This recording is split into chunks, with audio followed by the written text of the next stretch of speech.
नमस्कार मंडळी, आज मी तुम्हाला भेंडीच्या भाजीची नवीन रेसिपी नवीन पद्धतीने बनवून दाखवणार आहे। याआधी तुम्ही भेंडीची भाजी अशी कधीच बनवलेली नसणार।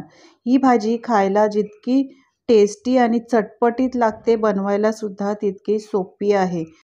तर एकदा या पद्धतीने तुम्ही भेंडीची भाजी बनवून बघा, तुम्हाला नक्कीच आवडेल। चला तर रेसिपीला सुरुवात करूयात।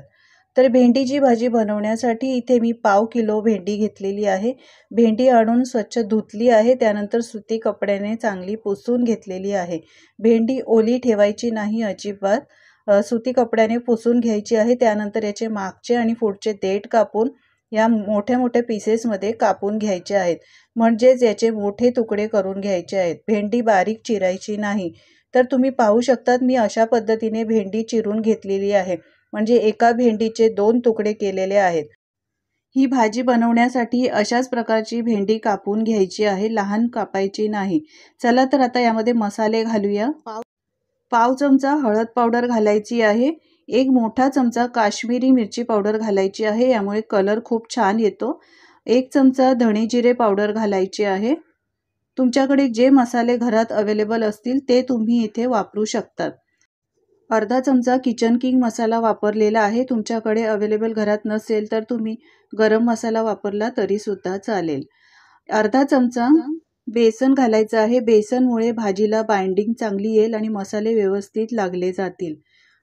पाव चमचा मी इथे आमचूर पावडर वापरलेली आहे। आमचूर पावडरमुळे भाजीला खूप चटपटीतपणा येतो। तुमच्याकडे आमचूर पावडर नसेल तर तुम्ही फक्त लिंबाचा रस वापरला तरी सुद्धा चालेल। अर्धा लिंबूचा रस सुद्धा मी इथे वापरलेला आहे। त्यानंतर चवीप्रमाणे मीठ घालायचं आहे। मी परत पाव चमचा काश्मीरी मिरची पावडरचा वापर केला आहे, कारण मला थोडी कमी वाटते।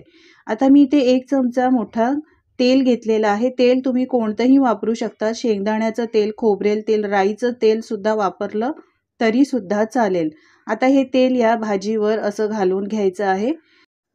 आता हे हाताने सगळे मसाले भेंडीला चांगले चोळून घ्यायचे आहेत।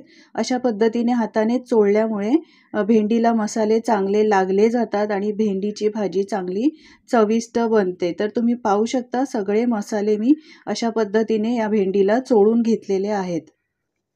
तर सगळ्या भेंडीला मी व्यवस्थित मसाले अशा प्रकारे लावून घेतलेले आहेत। आता 10 मिनिटं ही भाजी अशीच ठेवायची आहे, म्हणजे भेंडीला चांगले मसाले लागले जातात आणि त्यानंतर आपण ही भाजी बनवायची आहे। आता भाजी बनवण्यासाठी इथे मी पॅन गरम करायला ठेवलेला आहे। पॅन चांगलं गरम झालं की यामध्ये 1 चमचा मोठा तेल घालायचा आहे। लक्षात ठेवा, आपण भेंडीला मॅरिनेट करताना सुद्धा तेलाचा वापर केला आहे, त्यामुळे मी इथे 1च चमचा तेल वापरलेला आहे। तेल चांगलं गरम झालं की 1 चमचा मोठा जिरं घालायचं आहे।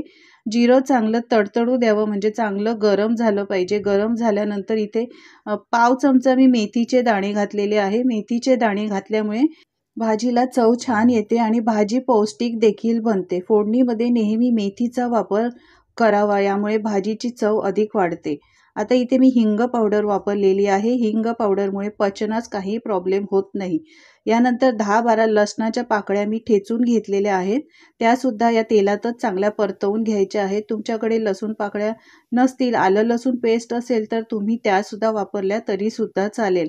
आता चांगला कलर चेंज होईपर्यंत परतवून घ्यायचा आहे। त्यानंतर इथे मी एक मोठा कांदा बारीक चिरून घेतलेला आहे। कांदा बारीकच चिरून घ्या। आता सगळं व्यवस्थित परतवून घ्यायचं आहे आणि कांदा चांगला गोल्डन कलर येईपर्यंत छान मंद गॅसवर परतवून घ्यायचा आहे। मंडळी, जर तुम्ही माझ्या चॅनलवर नवीन असाल तर माझ्या चॅनलला तुम्ही सबस्क्राईब नक्की करा। आता हा कांदा तुम्ही पाहू शकता, याचा कलर चेंज झालेला आहे। आता आपण जे मॅरिनेट करून भेंडी ठेवली होती ती सगळी भेंडी यामध्ये घालून घ्यायची आहे। रेसिपी बघा किती सोपी आहे बनवायला। तुम्ही एकदा अशा पद्धतीने ही रेसिपी बनवून तर पहा, तुम्हाला नक्कीच आवडेल। आता सगळं व्यवस्थित मिक्स करून घ्यायचं आहे आणि झाकण ठेवून 2 मिनिटं मंद गॅसवर शिजवून घ्यायचं आहे। 2 मिनिटं झालेली आहे, मंद गॅसवर मी शिजवून घेतली। पुन्हा एकदा सगळं मिक्स करायचं आहे। 2 ते 3 वेळा व्यवस्थित अशा पद्धतीने मिक्स करून आपल्याला ही भाजी छान शिजवून घ्यायची आहे। तर मी सगळी भाजी पुन्हा एकदा मिक्स केली आहे. झाकण ठेवूया आणि पुन्हा 2 ते 3 मिनिटं ही भाजी चांगली मंद गॅसवर शिजवून घेऊया. भाजीला शिजायला या जास्त वेळ लागत नाही, लवकर शिजते. तर तुम्ही पाहू शकता ही भाजी आपली एकदा पुन्हा ढवळून घेऊया, मिक्स करून घेऊया. भाजी आपली तयार झालेली आहे. एकदम सॉफ्ट अशी भेंडीची भाजी तयार झालेली आहे. मिक्स करून घेऊया आणि आपण पाहूया की ही भाजी आता शिजली का. तर हे बघा तुम्हाला दाखवते, अशा पद्धतीने हाताने दाबून बघायचं आहे. भाजी एकदम नरम आणि सॉफ्ट झालेली आहे. याचा अर्थ आपली भाजी आता तयार झालेली आहे. आता बारीक चिरलेली यावर कोथिंबीर घालायची आहे. मी या भाजीमध्ये लिंबाचा रस आणि आमचूर पावडरचा वापर केलेला आहे. तर तुम्ही पाहू शकता ही भाजी अजिबात चिकट झालेली नाही, कारण भाजीला चिकटपणा असल्यामुळे याला एक प्रकारची तार येते. तर तुम्ही पाहू शकता सुटसुटीत अगदी ही भाजी आपली तयार झालेली आहे. तर खूपच सोप्या पद्धतीने चटपटीत आणि मसालेदार भेंडीची भाजी तुम्ही घरच्या घरी अशा पद्धतीने बनवू शकता. एकदा नक्की ट्राय करा. खूपच सोपी रेसिपी आहे. खूप जास्त तामझाम करण्याची गरज नाही, जास्त वेळ लागत नाही आणि घरातील मसाल्यापासूनच मी ही भाजी तुम्हाला बनवून दाखवली आहे.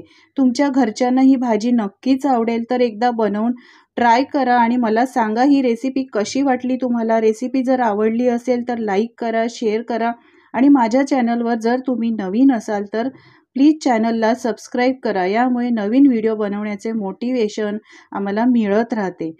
पुन्हा भेटूया अशाच नवीन आणि चटपटीत आणि मस्त रेसिपीसोबत. तोपर्यंत व्हिडिओ पाहिल्याबद्दल मनापासून धन्यवाद.